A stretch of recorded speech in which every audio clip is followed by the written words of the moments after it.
Hello everyone. So let's proceed with our next video. In this video, we'll see type of arrays in Java. So basically we have two types of arrays, single dimensional arrays and multi-dimensional arrays. But we also have some other types like jagged arrays that also we'll cover. But basically we say that we have two type of arrays, that is single and multi-dimensional. So normal array looks like this, which we have seen before. This is single dimensional array, right? Because it is in the one dimensional format. But what does multidimensional means? Multidimensional name itself is suggesting array inside an array.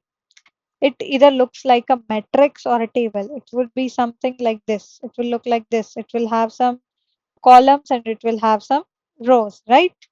So this is kind of matrix we have. Here we have two rows and two columns. So first index will be row and another one will be column in first row. So the matrix here will be formed as like 1, 2, 3, and 4, right? So this is two-dimensional array. How can we access 2D arrays? We can access it similar way. Firstly, we will write what is the row index, and in second, we'll write the column index. Like the way we were doing for marks, we were doing marks of I. What was I in here? Here we had just one dimensional thing. So we were just writing the row. Okay.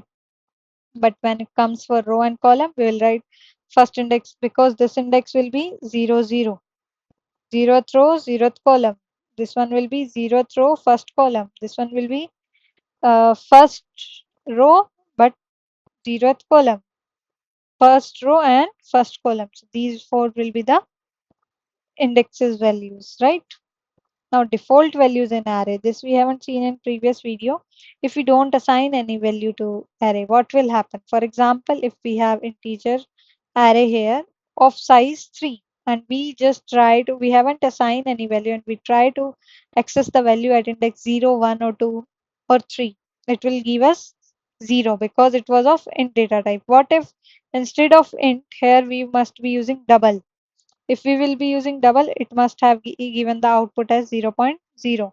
If we will be using here as boolean, then we'll get default value as false. For character this, for single object, for string or object, we'll get null, right? So memory representation of array, this we have already seen. This will array follows zero based indexing. So for in this example, this 10 is at index 0, this is at index 1, and this is at index 2.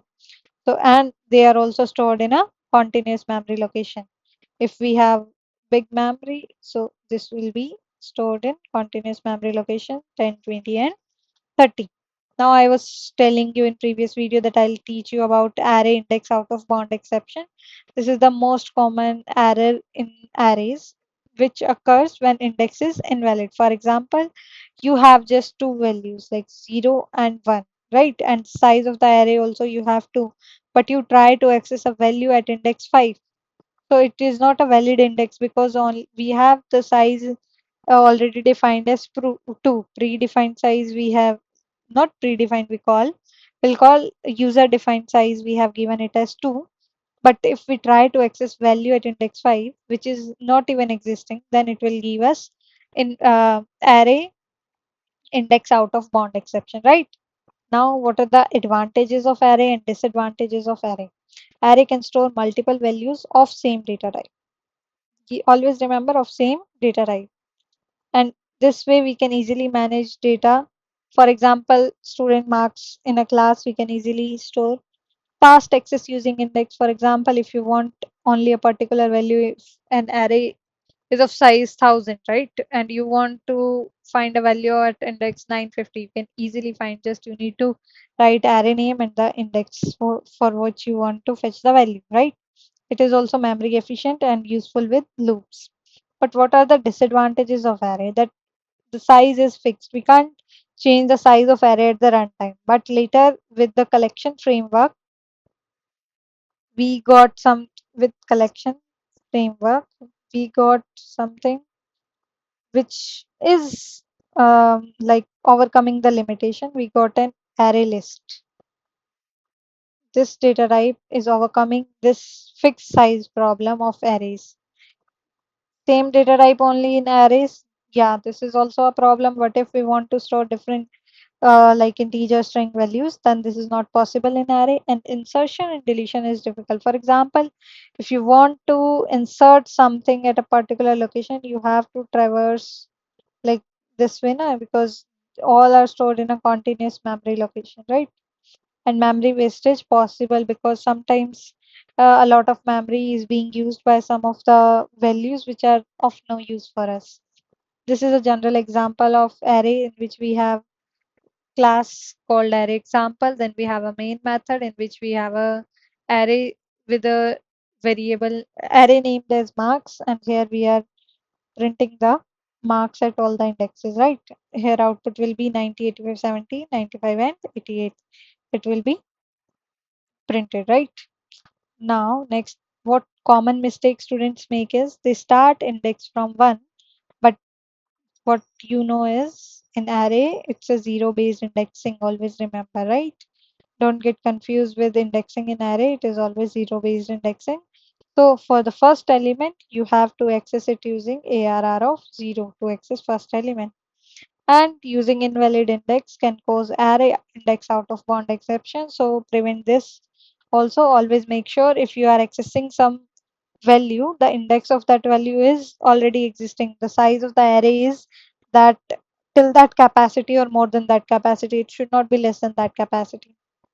Also confusing length with index, last index. This I'll tell you with an example. For example, we have values 10, 20, 30. Index is 0, 1, 2.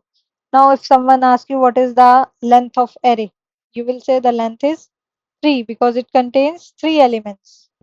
But what are the indexes of array? Index is always, I already told you, 1 less than size or length of array, right? Because array is of zero based indexing, right?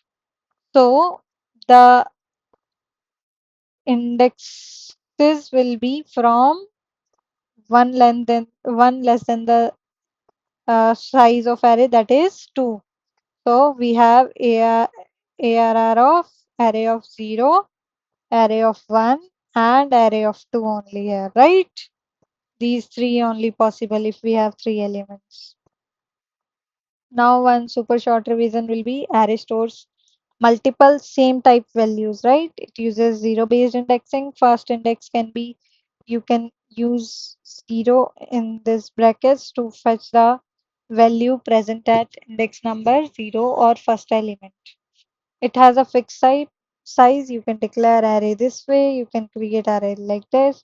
You can initialize like this. You can find length like. Don't forget, like you don't put these braces after length. This is not a method. This is just used to find the length of an array.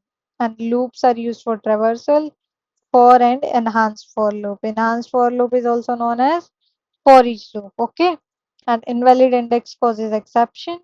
One line definition will be arrays in Java is a collection of similar data types stored using a single variable name and indexed positions, right? So this was all about this video. I hope you like this video. Thanks all. Bye bye.